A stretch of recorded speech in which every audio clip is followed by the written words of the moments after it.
na mmụọ nsọ.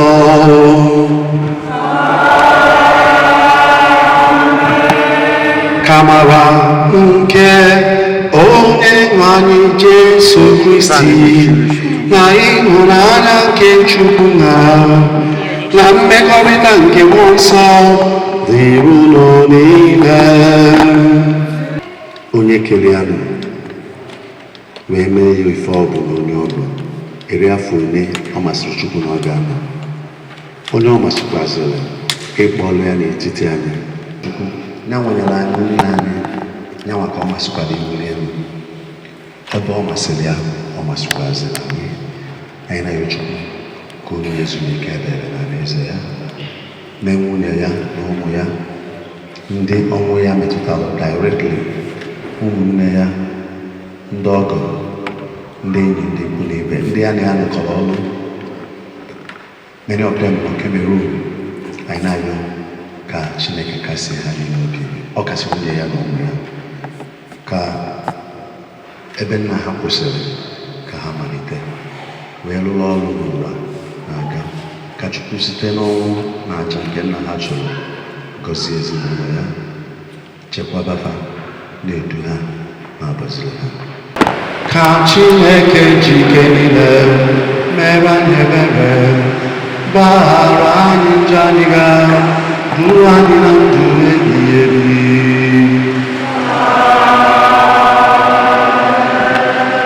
Ka anyị rịọ arịrịọ Onyenwe anyị, ọ ga-eme gị igosi ebere na mgbaghara mmehie.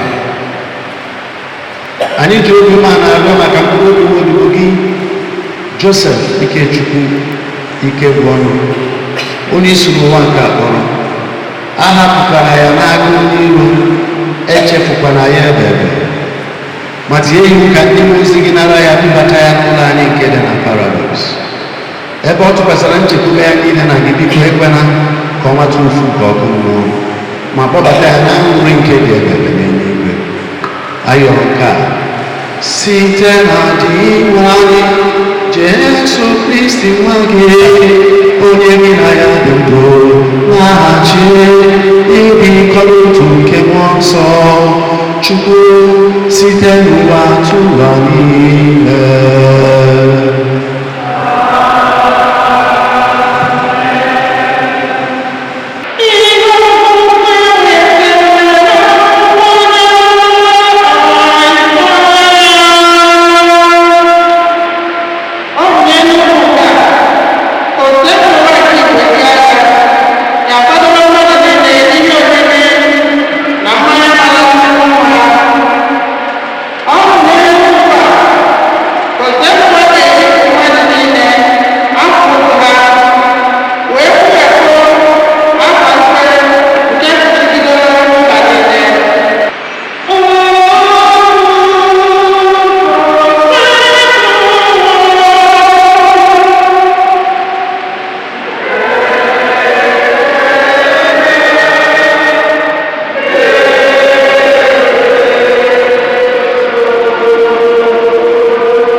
A reading from the letter of St. Paul to Philip.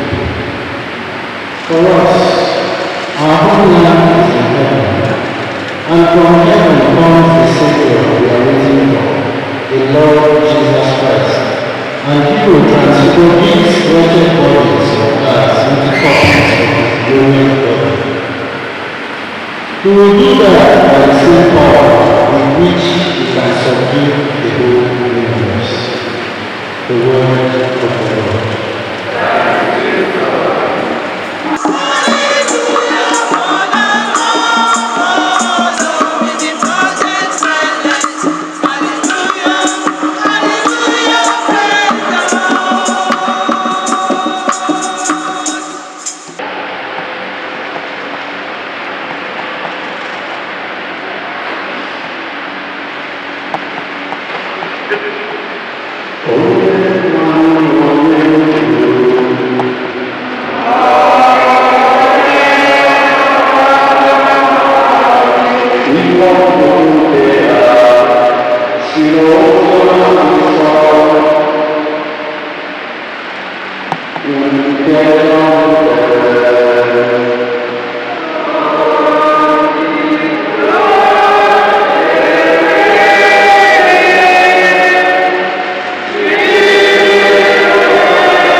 the good news of salvation. Renew your lives and have faith in Christ, who is the way, the truth, and the life. We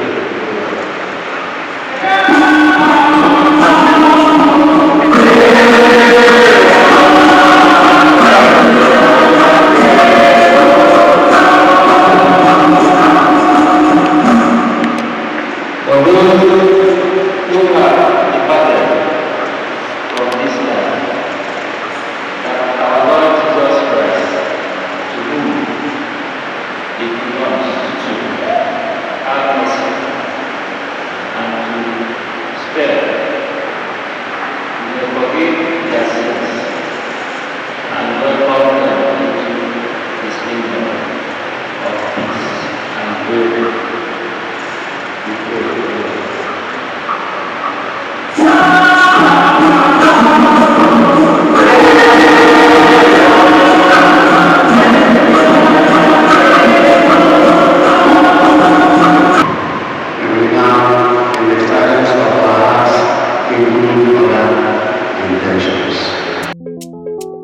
It's a cause on the beats loading.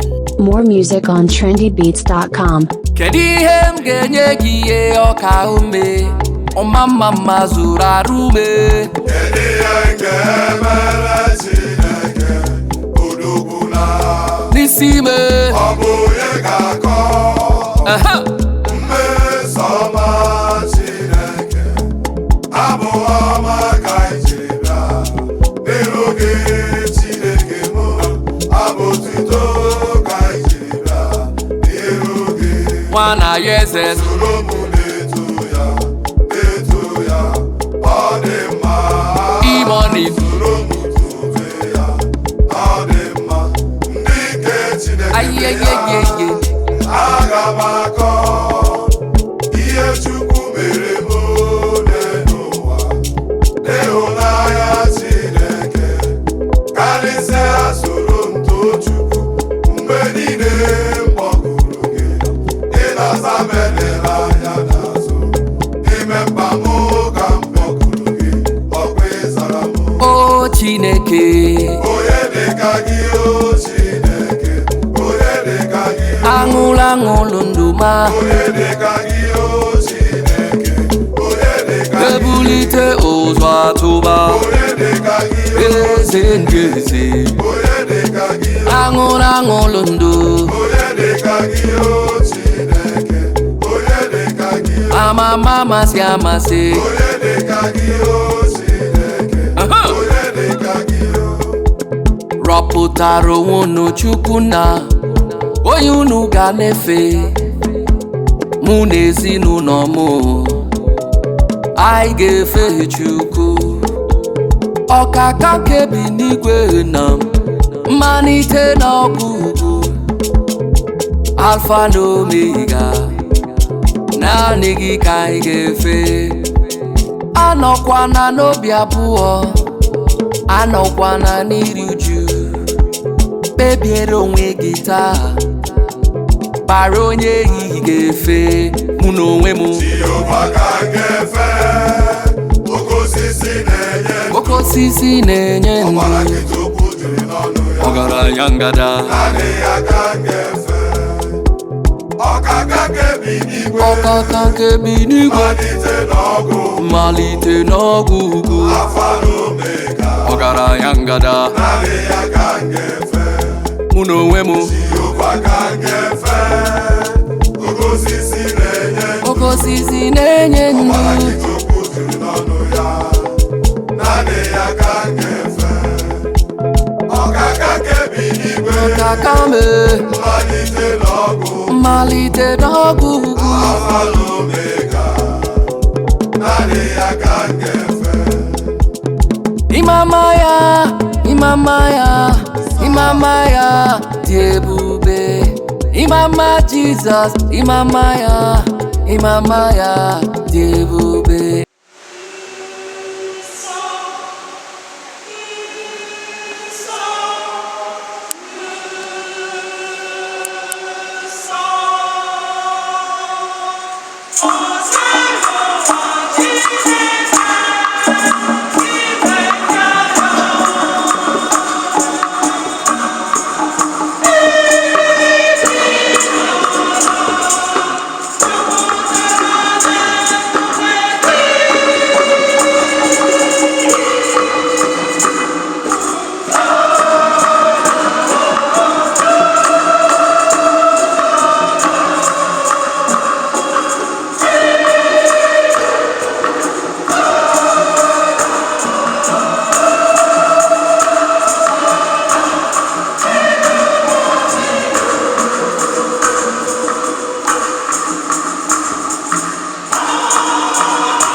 unlocks the ways to develop.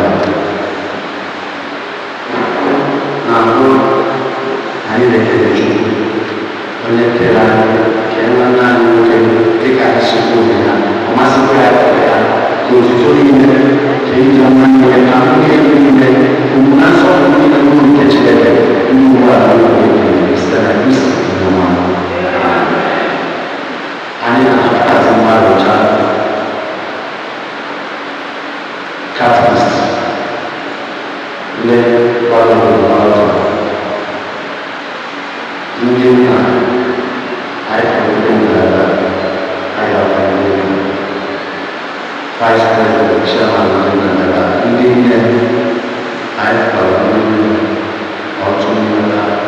Secretary Parish Council Plant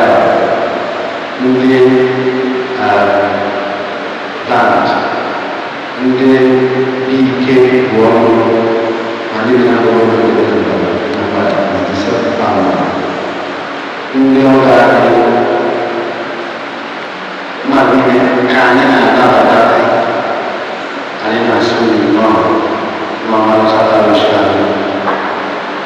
the last time I checked, the best church and the best parish in the world.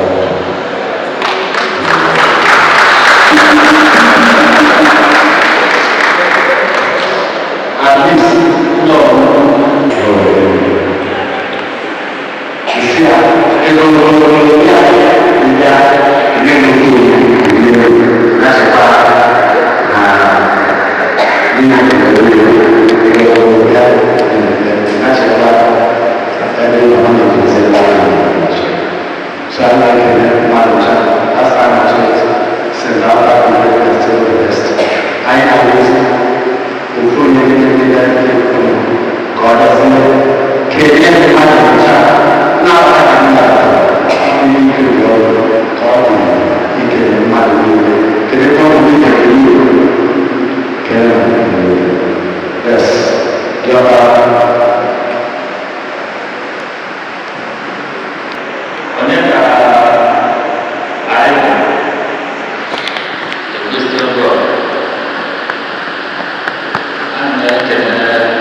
Onye nwanyị Jesu Kristi nọrọ n'ime ilu mkpụrụ ụbọchị atọ wee si otu a gọzie ndị niile ahụ ha dị n'ime ili. Ya mere na ndị ahụ ha dị n'ime ili jiri were nwee nchekwube karịa na ha ga-esi n'ọnwụ bilite ọzọ. Biko mee ka nwa odibo gị Chief Joseph ike bụ ọnụ nwee ike ịnọ n'ili a zuo ike na ndụkwa ka ọ nọrọ na ya ruo mgbe ị ga-ekuru ya n'ihi ihe. Gị onwe gị bụkwa mbilite n'ọnwụ na ndụ, mee ka o were ọkụ nke ihu gị hụ ihe dị ebighị ebi n'eluigwe. Anyị ọrụ nke a site na Kristi onye nwe anyị.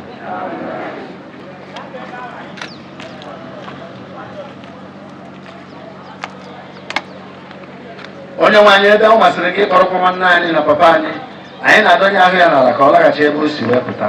Anyị na-eme nke a n'ihi na ọ masịrị Chineke ji ike niile isi na ndụ nke a kpọrọkwa nwanne anyị. Kristi bụ onye mbụ nke si n'ọnwụ bilite. Ọ bụkwa onye nke ga-eme ka ahụ anyị agara ada gbanwee wee ihe ahụ nke ya bụ si ihe. N'ihi ka anyị na-etinye ahụ nwanne anyị na papa anyị Chief Joseph ike bụ ọnụ n'aka Chineke ka ọ nọrọ ya n'udo nke ya, mekwa ka ahụ ya bilie ọzọ na ụbọchị ikpeazụ. Menokwa mara n'ibuchi n'ezie. Menokwa mara n'ọbụghị ibuchi mụ. Akwadibu n'anya m ji ahụ ụzọ. Ịbụ olileanya m mgbe m na-enweghị olileanya. Ojiji jide mma onye nwanyere ya ga-eri ya. Biko nwanyere ụmụ ka m rie. Ihe rịa ma mebia. Ihe rịa ma mebia. Ihe rịa ma mebia. Ihe rịa ma mebia. Ọmako bidonye bia. Ọmako bidonye bia. Ọmako sidiri me bia. Ọmako sidiri me bia. Onye na-eme ma, onye na-eme mmezemu bia. Odogwu akataka bia. Oloriye bịara ilogo, agụ na-eche mba bịa. Ọdụm ebo Juda bịa. Ọnwụbala ha ncha juru n'ụzọ ebe ha so n'ekpere. Mgbe ha kpesịrị ekpere, ha echefuo Chineke. Onye ọbụla eyila ghọrọ ya, tiwe obi anyị Chukwu.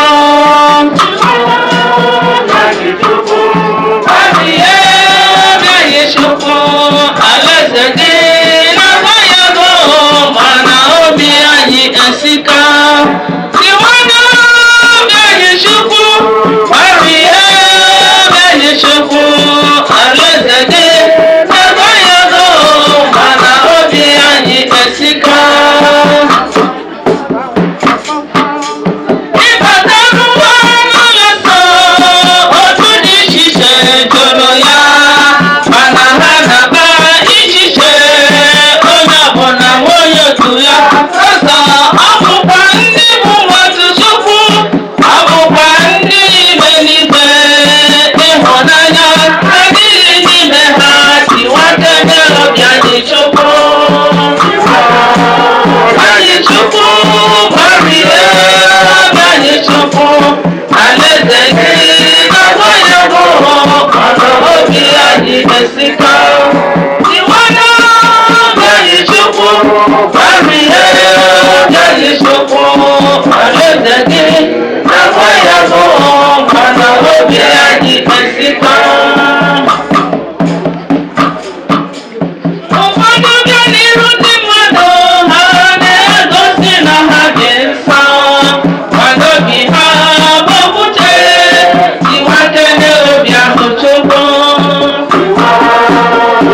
anyị na-asị na afọ niile amụchara anyị ife niile anyị tinyere maka akwamozu nna anyị, Chineke ga-eji enye anyị mgbaghara n'ụwa ndụ ebe aga m n'iru n'ụwa na udo nke ezinụlọ ya na ndụ ebe n'ụwa ọzọ site na Kristo onye nwe anyị.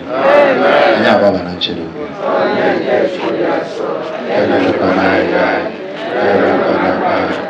ma na-azọkwa anyị n'efe ọbụla ife dị onye nwe anyị nọnyere unu ka Chukwu jike niile gọzie chekwaba ma nọnyere unu Nna na Nwa na Mmụọ Nsọ. Ka mkpụrụ obi Chief Joseph Ikechukwu Ozman ike gwụ ọnụ na mkpụrụ obi dịrị na gara aga ka mkpụrụ obi ha zuru ike na ndụ ka otu Kristi sere n'ọdụ na Chukwu atụfuru ndụ ha maka Jesu. Jesu Maria, Jesu Maria, Jesu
Easter anọsị nzukọ na be m ebe a ka ọ nọ wee kwa anyị kwasị na maka na every December abụ Igbo ike na-emechi ahụ abịa na-emesi ike anyị na-akpọ ndị nwunye anyị ma ndị widows anyị nwere anọkọcha enwere aṅụrị na December 29 a na-eme estedi nyanwa were ya n'Easter agara anyị gasị na anya ya hostu anyị na December na-abịa ọ host na aha dị ihe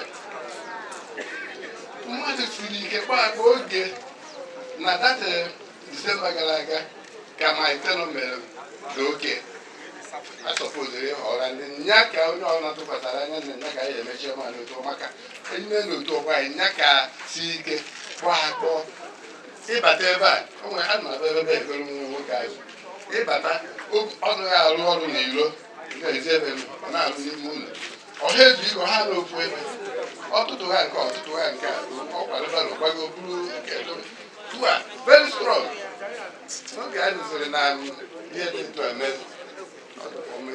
nkwa ya egwu so na ihe nji kwụkara ọtọ ka anyị mara bọọlụ dịka chairman kwuru ebe a oge adịghọ ọkwa ọkara anyị na-emechiri anyị ahụ na Krismas kedu ebe ọ na-emechi kedu maka anyị mara ndụ dị ndụ ihe dị mkpa bụ biko ka anyị wetuo obi kịta maka ihe m na-afụ na be anyị ma mma mmadụ onye sịrị na anyị nabatara Chukwu ma ọ na-ayụ Kristian so ntụ ka ọ na-atụ ntụ ka anyị ncha na-atụ ma m asịghị ha na ọda gbidigbim onye ndu na-eje ebe ọkwụ ụdị ndụ anyị na-ebi wee kwuo ofu mkpụrụ onye nọ ka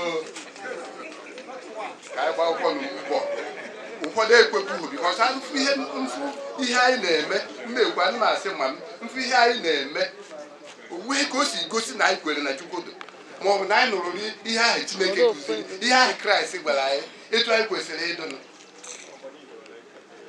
onye kpata ego ọ dịka asị na nya bụ Chukwu nso atọ ọ bụrụ Chukwu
trendybeats.com. Akama honye zọpụta ngekene ya n'iho mere oziri m ụzọ ndụ wee gbapụta m na njọ mama Jizọs onye